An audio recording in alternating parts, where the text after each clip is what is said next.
Hello friends, hello. എന്തൊക്കെയാണ് വിശേഷങ്ങൾ? എവിടെയാണ് എല്ലാവരും സുഖമായിട്ടിരിക്കുന്നു എന്ന് കരുതുന്നു. ഞാനും സുഖമായിട്ടിരിക്കുന്നു. ഈ ഒരു വീഡിയോയിൽ വരാനുള്ള ഒരു കാരണം, നമ്മൾ പട്ടാമ്പിയിലെ പടിഞ്ഞാറേമഠം ഗുരുവായൂരപ്പൻ ക്ഷേത്രത്തിലെ 2 ഭക്തിഗാനങ്ങൾ എഴുതി റെക്കോർഡായിട്ടുണ്ട്. അപ്പോൾ അത് ഈ വരുന്ന വിഷുദിനത്തിൽ ക്ഷേത്ര നടയിൽ വെച്ച് പ്രകാശനം ചെയ്യുകയാണ് രാവിലെ 9:30. അപ്പോൾ പട്ടാമ്പിയിലുള്ള എൻ്റെ സുഹൃത്തുക്കൾ എന്തായാലും നിങ്ങൾ എത്തിച്ചേരുക. ഒരു പാട്ട് എഴുതിയിരിക്കുന്നത് ഞാനാണ്, ഒരു പാട്ട് എൻ്റെ സ്നേഹിതൻ ശ്രീഹരി ആറ്റൂർ, അതുപോലെ തന്നെ അത് പ്രൊഡ്യൂസ് ചെയ്തിരിക്കുന്നത് എൻ്റെ ആത്മാർത്ഥ സുഹൃത്ത് മാധവദാസ്.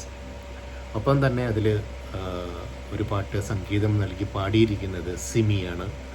അതുപോലെ തന്നെ കലാമണ്ഡലം സാഗർദാസ് എന്ന മഹത്തായ പ്രതിഭ ഒരു പാട്ട്, ഞാൻ എഴുതിയ പാട്ട് പാടിയിരിക്കുന്ന അദ്ദേഹം തന്നെയാണ് അതിന് ട്യൂൺ ചെയ്തിരിക്കുന്നതും.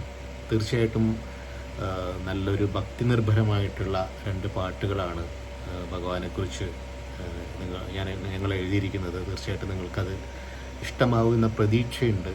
തീർച്ചയായിട്ടും നിങ്ങൾ എത്തിച്ചേരാൻ പറ്റുന്ന ആളുകളാണെങ്കിൽ വിഷു ദിവസം രാവിലെ 9:30 പട്ടാമ്പി ഗുരുവായൂരപ്പൻ ക്ഷേത്രത്തിൽ എത്തിച്ചേരുക. അങ്ങനെ ആ ഒരു സ്വപ്നം കൂടി പൂവണിയുകയാണ്. നിങ്ങളുടെ എല്ലാവരുടെയും പ്രാർത്ഥന ഉണ്ടാവും എന്ന വിശ്വാസത്തോടെ അന്ന് വിഷുദിനത്തിൽ കാണാം.